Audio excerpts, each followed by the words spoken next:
Now, this year's Christmas for many Nigerians was somewhat devoid of the trappings of excitement and joy of old, as many of them spent the day on long queues at petrol stations. Well, they are still displeased with the fuel scarcity across the country. Now, despite the Nigerian National Petroleum Corporation, that's the NNPC, intensifying efforts to make petroleum products available, the Department of Petroleum Resources have accused some fuel stations of sharp practices as they caught many filling station operators selling fuel to black marketers. The DPR officials have blamed the lingering fuel scarcity on corruption on the part of oil marketers and petrol station operators, who they say hoard the product to create artificial scarcity so as to hike the pump price.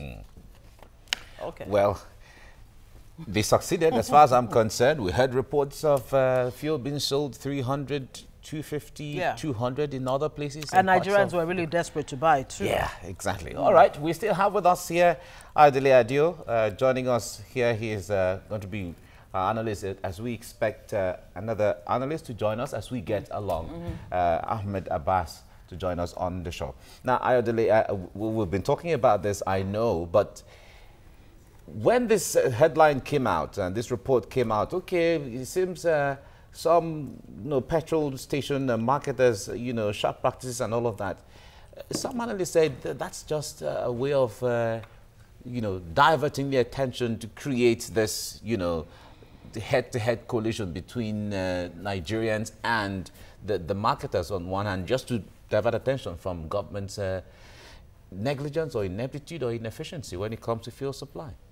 Well, it's quite sad that we've been discussing this for 2 weeks now. I'm tired of talking about fuel scarcity, if you'd ask me. But here's the government playing its same old trick or its same old playbook about blame games here.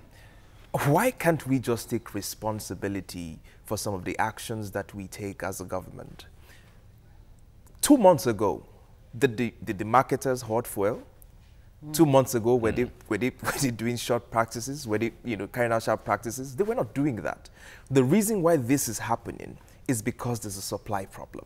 You cannot run away from that very simple, basic fact. There's a supply problem. And the reason for the supply problem is a clear lack of planning on the part of the government. Okay?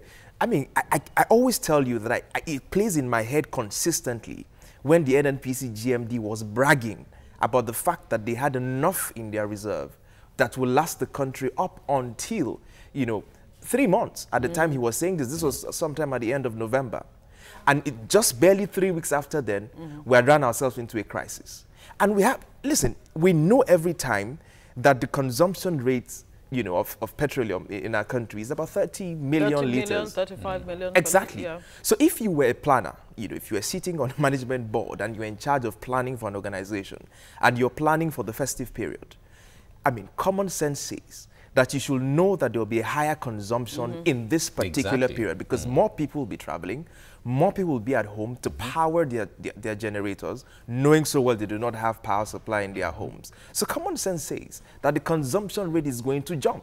But is it just a case of a higher demand?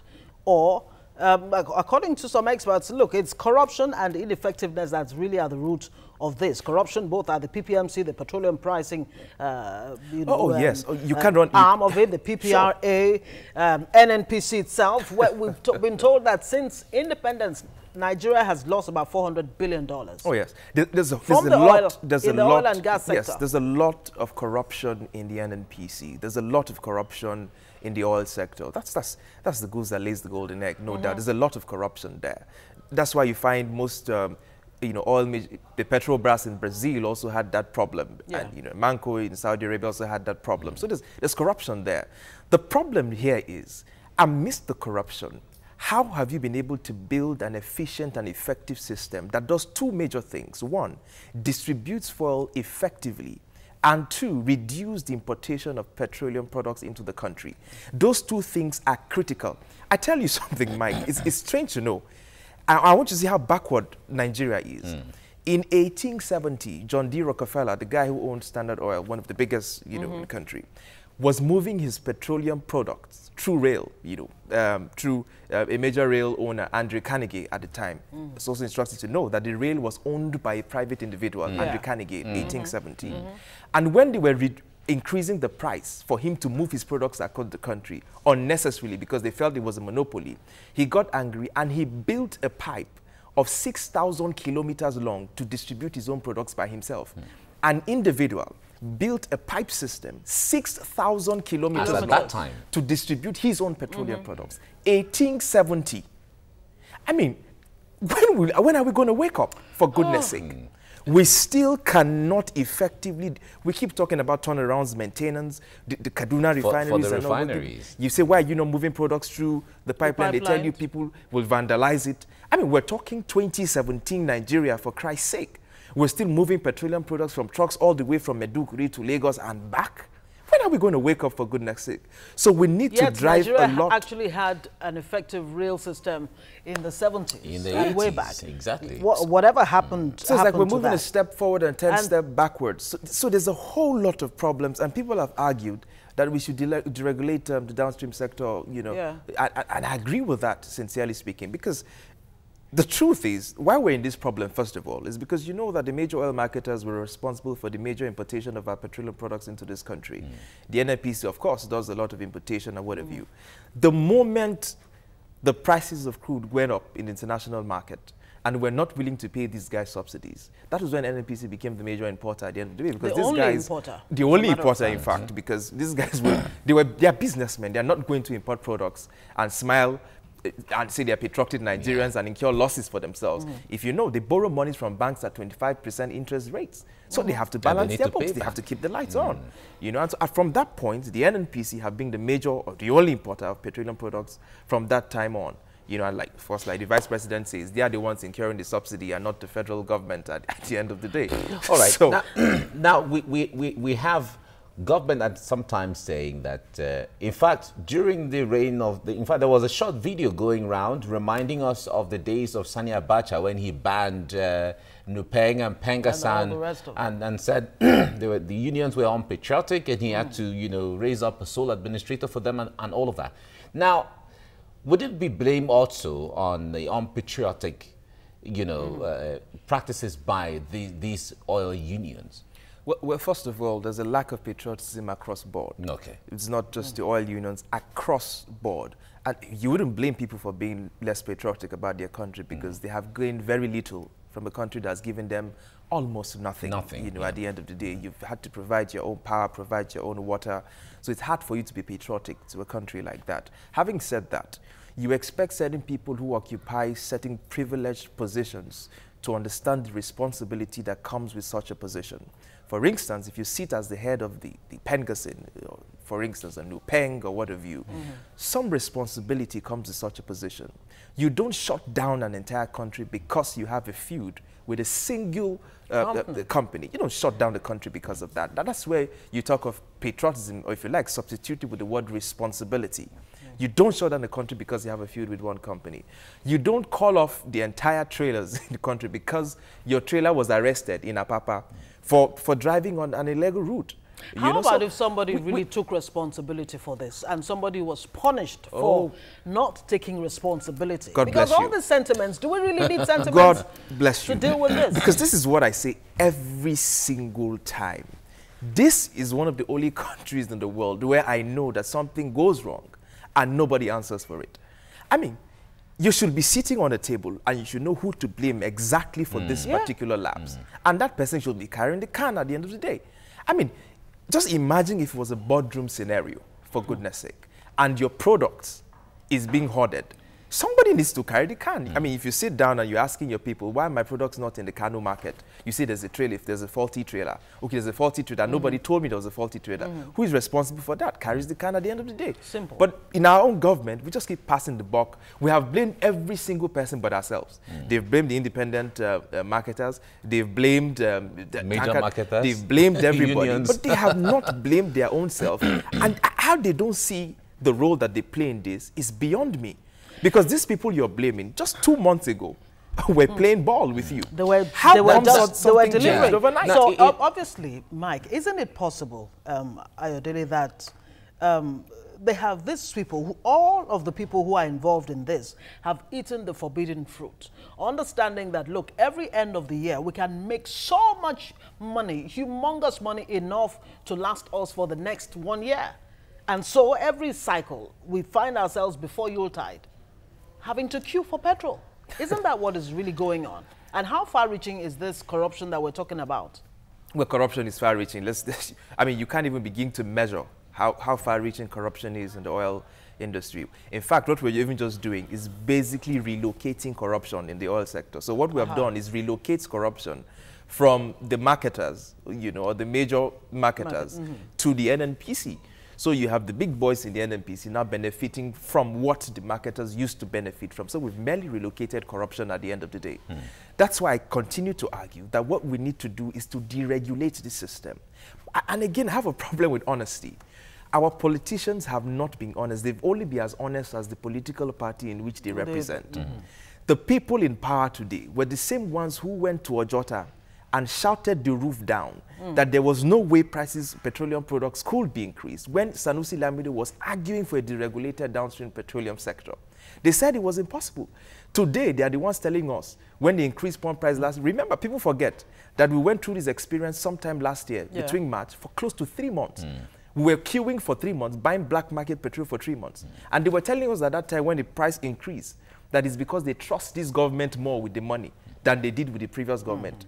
I remember that a certain professor gave some analysis that landed at the dubious conclusion that petroleum products should be sold at 14 naira per litre before the 2015 elections. So we need to be honest with the issues in this sector.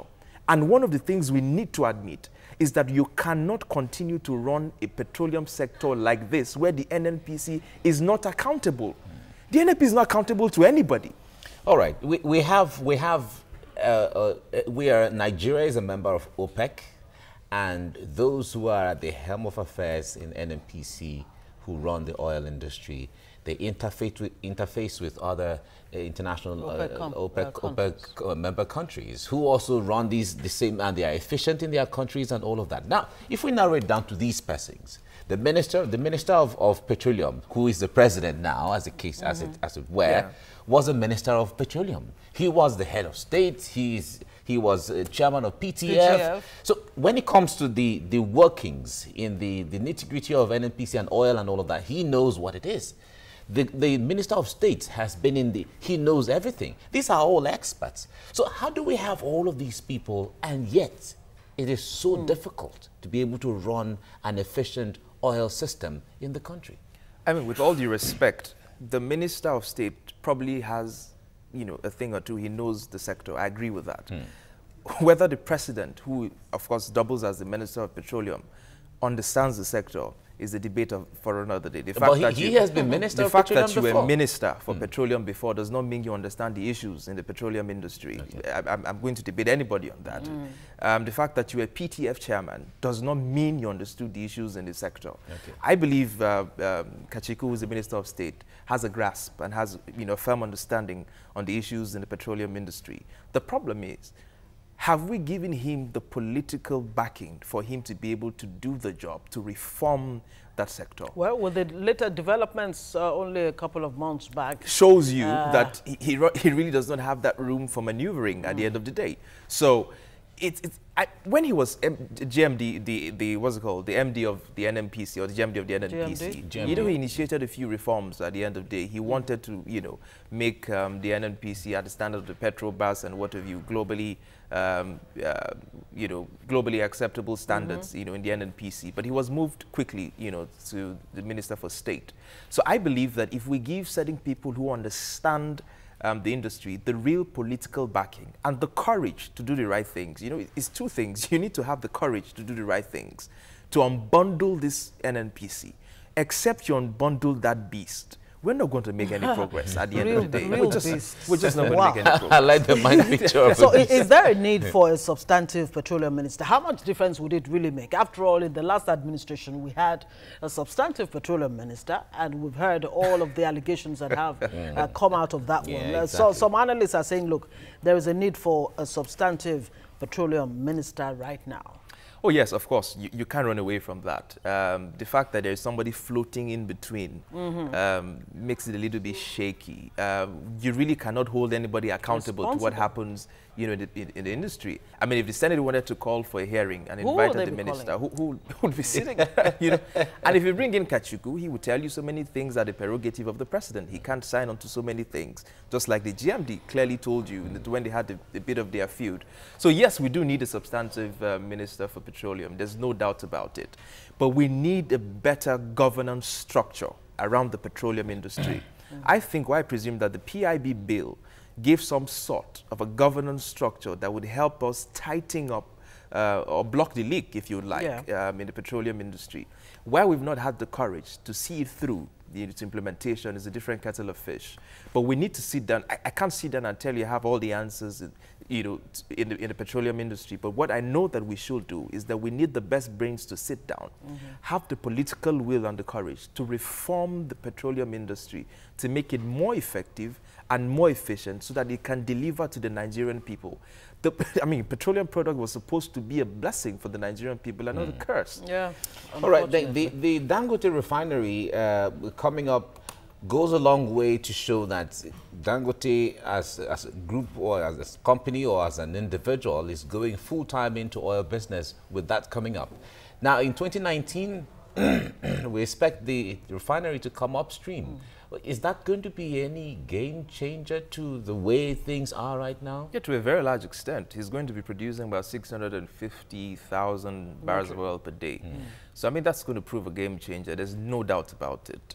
And, of course, that's why everybody is fasting and praying, you know, giving offerings that the Dangote refinery comes up, you know, at the end of 2018. Yeah, but he's going to be in it for the profit. I mean, he's a businessman. He's not going to be doing Father Christmas. Absolutely, absolutely. But, you see, I hope we don't shoot ourselves on the foot at the end of the day. Yes, Dangote is going to solve a lot of our problems.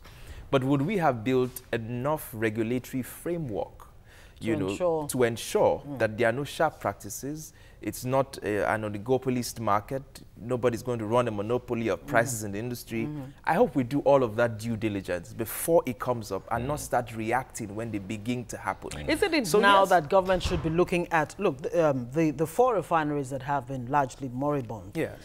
You know, while we're expecting the Dangote refinery to come on stream, it should begin to prepare, at least upgrade, not turning around this turnaround maintenance that we've been hearing forever. I mean, we've heard that since the 70s. That's one of the biggest cash cows, you know, for politicians. This turnaround maintenance that you call, and it never seems to get turned around at the end of the day. So I don't know. I mean, somebody needs to tell us the honest truth about the state of these refineries.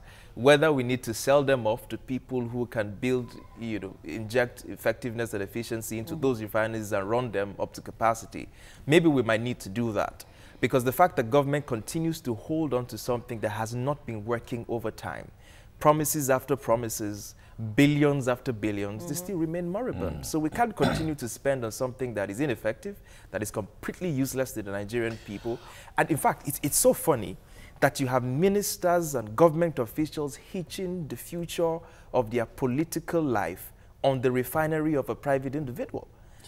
I mean, you heard the Minister for State. He was going to resign if by 2018 we don't reduce importation of petroleum products. If we don't even end it, that's what he's saying. Because he's hedging his bet, you know, on the Dangote refinery, you know, to come upstream at the end of the day. So if anything goes wrong, who knows? Of course, he will just have 2 more months at the end of the administration. So exactly. So it's a fantastic bet. That's a good stunt for him. But let's even see from the other perspective. Does it seem like there's much pressure on Nigeria? Because anytime you talk about fuel in Nigeria and all of that, some analysts have come to say recently, especially even yesterday I was talking to some analysts, they said it's not just about Nigeria, that the neighboring countries of Nigeria depend on the oil from Nigeria. Because you go to, for instance, you go to Benin Republic, you go to Togo Republic, in some of the places they don't even have what we call a filling station. Yeah. They dispense like a black market. Yeah, exactly. That's what, and all of those things, large chunk of this oil come from Nigeria. Oh yes, I mean it's been happening for decades. You know, we've been supplying countries like Niger, Chad, and what have you in the neighboring countries. But the question is, how do tankers go through that border without, the people, the immigration men and the custom men not seeing them pass through? It boils back again to the problem of inefficiency and sloppiness from the government. You can't complain to me that people are selling your products outside the borders of Nigeria when, again, you have the powers and you have men on ground who are supposed to stop these things from moving out of the country. So why are you blaming, why are you crying to me? I should have sympathy for you. Are we even sure, really, that it's illegal to transport this it's petroleum products now, across the reason why it's illegal to those other normally countries? it's not even supposed to be illegal. You could sell, but the reason why it's illegal is because the products are subsidized for the Nigerian people. So if I pay subsidy for you to move a product from Lagos to say Maiduguri, for instance, if you move that product to Niger or Chad, you're making a lot more money from the subsidies I have paid you at the end of the day. So that's why it becomes really illegal at the end of the day, because the government is subsidizing a few transport rates and what have you for your tankers, and then you make more money by shipping it outside the country. So yes, but aside the fact that it's even illegal, the question is, you have men on ground on all of these borders. How do they pass through without you raising a red flag? They said the Nigerian borders are so porous. No, so not for tankers. Those tankers do not go through the desert. When they say something is porous, anything can pass through. An elephant, an ant, a rat, rabbits can pass through. So. I mean, we really need to get serious. But what about the role of private depot owners in all of this? I mean, you've heard, for instance, the NNPC do not have, enough tank farms, storage facilities to store most of these petroleum products that they import into the country, and so they really need to rely on some of these, private depots, people who, the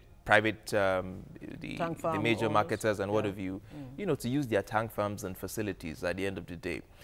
So time after time, you see a case of lack of planning, lack of preparedness on the part of the government.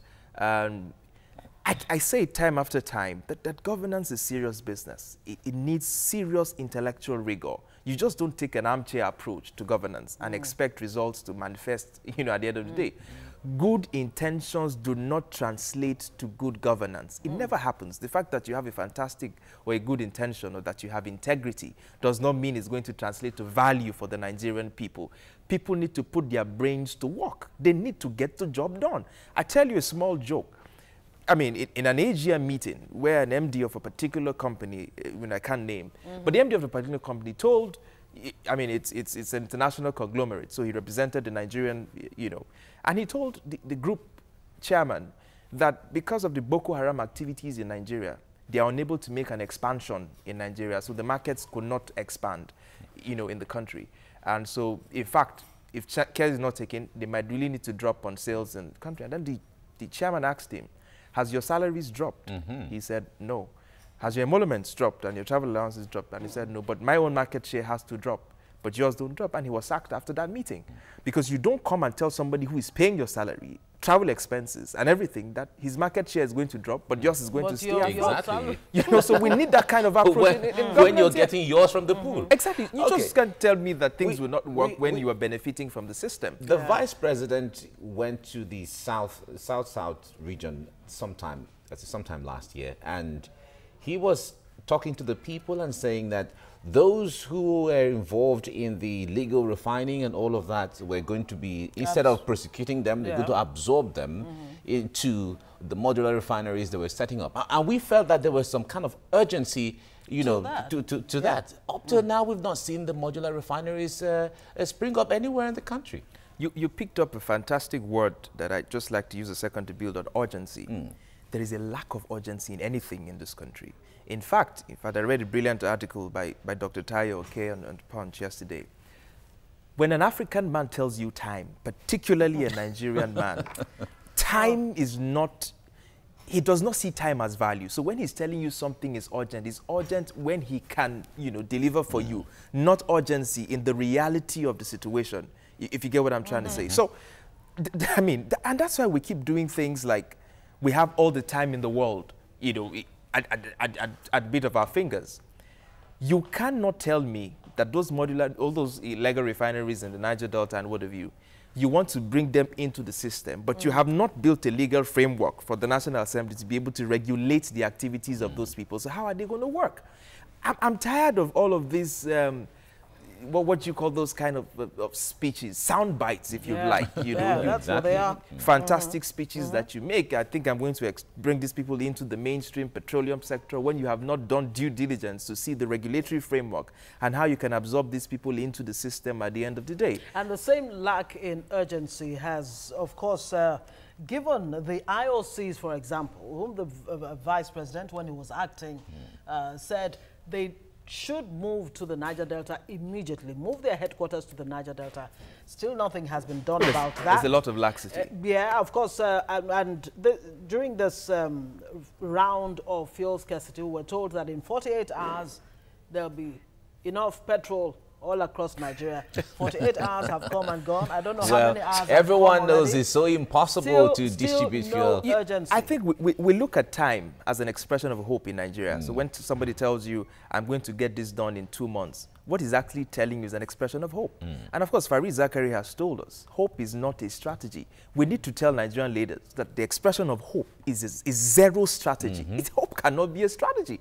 People need to get down and do the hard work and move us forward. Nigerians are used to ministers saying, well, there's hope, there's light at the end of the tunnel. So much, exactly. You know, all of this cliches. But there's no light here. There is no light at the end of this tunnel here. There's we'll still keep darkness. recycling these issues time after time if we do not do the things that is going to move all right. In the next 3 months we might still be here talking about fuel. Well, from what we have started seeing yesterday and today, I hope there's going to be fuel now.